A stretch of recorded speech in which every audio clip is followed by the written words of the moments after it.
오늘은 마태복음 20장 1절부터 16절 말씀을 통해서 포도원 일꾼의 비유라는 제목으로 같이 말씀을 나누길 원합니다.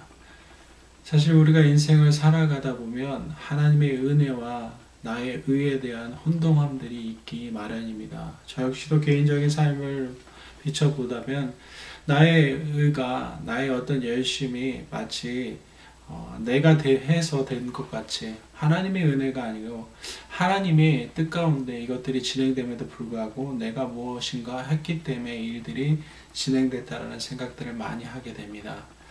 이와 같이 오늘 이 본문 말씀을 통해서 사실 우리의 살아가는 이유들이, 우리의 나된 이유들이 바로 하나님의 은혜인 거에 대해서 같이 이 포도원 일꾼에 대한 비유를 통해서 같이 나누면서 하나님의 마음이 어디에 있는지 같이 보기를 원합니다.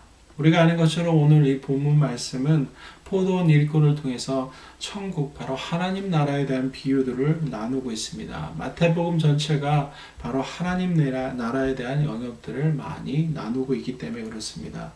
이와 같이 동일하게 이 본문 안에서 포도원을 천국에 비유함에 있어서 이 방법은 구약에서부터 내려오는 어법입니다. 이사야 55장에도 또 예레미야라든지 시편을 통해서 이 어법들을 자주 사용하는 것을 볼 수 있습니다. 아무래도 포도원을 많이 천국의 비유로 사용하게 된 이유는 아마도 그 이스라엘 팔레스타인 지방 안에 포도원이 많은 까닭으로 인해서 그 당시 독자들이 많이 이 포도원을 이야기를 했을 때 더 이해하기 쉽기 때문에 포도원을 천국의 비유로 사용했다라고 생각합니다.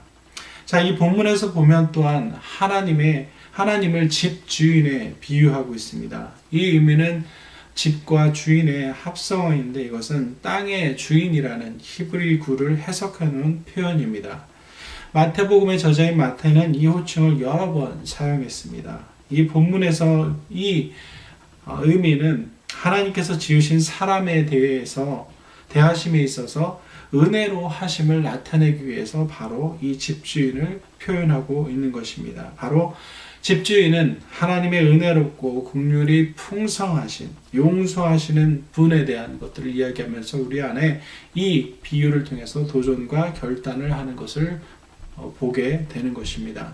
또한 당시 유대인들의 개념 안에는 천국에 대한 세계관이 전혀 다른 접근으로 알고 있었기 때문에 이 마태복음을 통해서 그 당시 유대인과 다른 개념으로 접근하고 있는 것을 보게 됩니다. 왜냐하면 유대인들의 개념 안에는 천국에 들어가기 위해서는, 하나님 나라에 들어가기 위해서는 계명을 지키고 선을 행해야만 들어간다라고 생각했기 때문에 그렇습니다.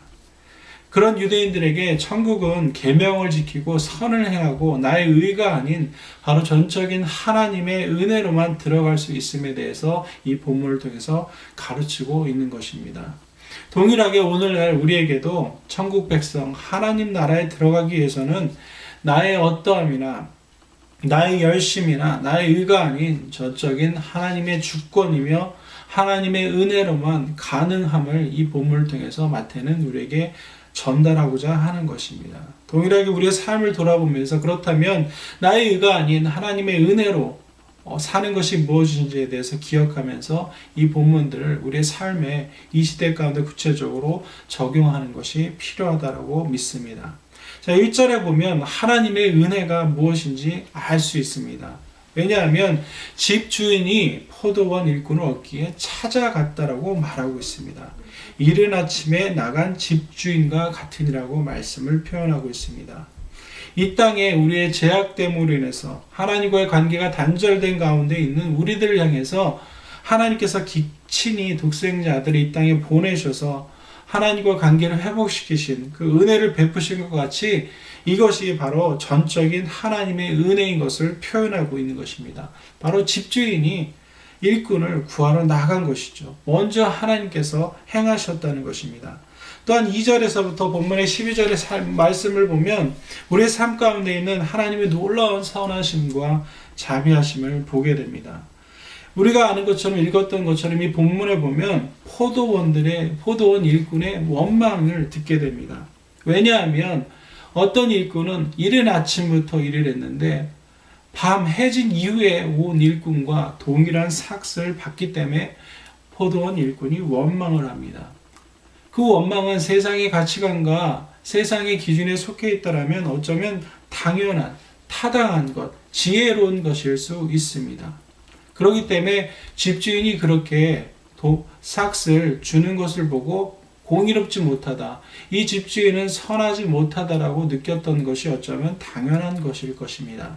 그러나 여기서 아까도 말씀드렸듯이 보기를 원하는 것은 하나님 나라의 방법은 세상과 다르다는 것입니다. 세상의 체계 가운데 있는 세계관과 다름을 하나님은 이 포도원 일꾼들에게 동일한 삭스를 주면서 우리 가운데 이날 말씀하고 계신 것입니다. 또한 천국은 아까도 말씀드렸듯이 우리의 의와 우리의 어떠함과 아무런 상관이 없다는 것입니다. 하나님을 위해서 무언가 더 할 필요도 없다는 것입니다. 하나님을 위해서 내가 무언가 더 해드려야 된다는 생각들은 바로 세상 중심적인, 세상으로부터는 가치관 중에 하나라는 것입니다. 내가 무언가 더 해야만 상급이 더 클 것이라고 믿는 것입니다. 마치 예수님의 제자들이 예수님이 왕권을 차지한 이후에 자기가 오른쪽, 왼쪽에 큰 지위를 차지할 것에 대한 기대함으로 바라봤던 것처럼 우리 안에는 그러한 세상적인 생각들이 많이 있을 수밖에 없습니다. 그러나 우리가 아는 것처럼 구원과 은혜는 우리의 어떠함과 우리의 의와 아무런 상관이 없습니다. 천국은 하나님 나라에 속하는 것은 그 삶은 인간적인 노력과 어떤 공로에 의해서 결정되지 않습니다. 그렇기 때문에 우리의 삶 가운데 여전히 세상의 가치관들과 이 불평했던 포도원 일꾼과 같은 생각을 가지고 있다면 당연히 버리는 것이 올바른 우리의 모습인 것입니다. 또한 이 본문을 통해서 하나님은 우리의 삶에 은혜를 베푸시는 분이며 전적인 주권을 가지고 일하는 분이신 것에 대해서 가르치고 계십니다. 아까도 나눴지만 12절에 아침부터 일하는 일꾼이 원망을 합니다. 그런데 그 원망에 대해서 13절과 14절에 보면 집주인이 그렇게 얘기합니다. 내가 너에게 잘못한 것이 없다. 내가 나중에 온 사람에게 너와 같이 동일한 것을 주는 것이 내 뜻이라고 14절에 하나님은 말씀하고 계십니다. 예, 그렇습니다. 주권자이신 그 하나님은 하나님께서 원하시는 대로 우리의 삶 가운데 행하실 수 있는 분이신 것입니다. 그런데 그 하나님은 그 주권을 그냥 세상의 어떤 권위자나 세상의 권력을 가진 사람처럼 다른 사람을 이용하는 데 쓰지 않으셨죠. 그 주권을 은혜로 사용하셨습니다. 은혜로 우리에게 베푸셨습니다. 그렇기 때문에 인생을 살아가는 우리 역시도 하나님이 행하시는 것에 대해서, 하나님이 일하시는 것에 대해서 의의를 표하거나 원망하는 것은 잘못된 태도입니다. 그렇다면 하나님의 마음이 이런데, 하나님의 은혜가 이런데 그것을 알기 위해서 사실은 우리가 해야 될 올바른 태도는 정말 하나님의 뜻이 어디 있는지, 은혜로 베푸시는 그 하나님의 뜻이 어디 있는지 하나님을 알고자 하는 갈망함 가운데 시간들을 투자해서 말씀을 읽고 하나님의 성품을 배워나가는 것이 필요한 것입니다. 그런 배움을 통해서, 알을 통해서 하나님이 어떤 분이신지 알 뿐만 아니라 삶 가운데 일어나는 일들에 대해서 이 본문에 말하는 일꾼의 시각이 아닌 하나님의 보시는 시각으로 우리가 그때서야 볼 수 있는 것입니다. 그러면서 우리의 삶 가운데 모든 영역에 하나님의 주권을 인정하고 또한 감사하는 삶을 살게 되는 것이 바로 우리에게 있어야 될 올바른 태도인 것입니다. 왜냐하면 아까도 나눴지만 하나님은 그 주권을 은혜로 사용하셨습니다. 우리의 주권자이신, 우리의 삶을 주관하시는 하나님의 행하심이 모든 일에 항상 선하기 때문에 그 선한 하나님의 은혜가 우리의 삶에 있는 것을 알기 때문에 우리는 그 은혜에 감사하며 살아야 하는 것입니다.